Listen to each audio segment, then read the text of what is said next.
চলুন আজ একটা অন্য রেসিপি বানাই, একটা কুঁদলি রেসিপি।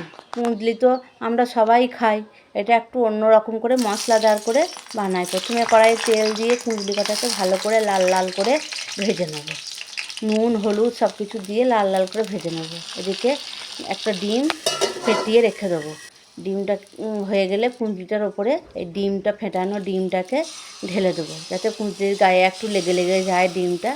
ওই জন্য ডিমটাকে দিয়ে কুঁদলিটাকে ভালো করে উল্টো পাল্টা করে সুন্দর করে কুঁদলিটা ভেজে নেবো। এটাকে তুলে নিয়ে ওই কড়াইয়ে আবার তেল দিয়ে লম্বা লম্বা করে পেঁয়াজ কেটে রেখেছি, এই পেঁয়াজ কটাকে হালকা একটু ভেজে নেবো, নিয়ে তুলে নেবো। দিয়ে কড়াইয়ের মধ্যে আবার তেল জিরে দিয়ে আদা পেঁয়াজ রসুন লঙ্কা এই ঘরোয়া মশলা দিয়ে এটা একটু ভেজে নেবো। মশলাটা টমেটো দিয়ে দেবো, দিয়ে মশলাটাকে ভালো করে ভেজে নেবো।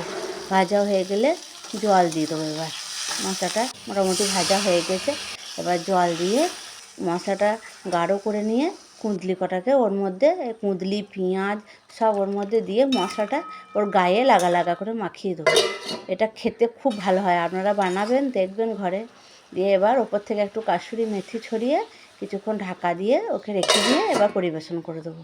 এই কুঁদলিটা এরকমভাবে একটু বানিয়ে দেখবেন, মশলাদার করে ভাত রুটি পরোটা সব কিছুর সঙ্গেই ভালো লাগবে খেতে।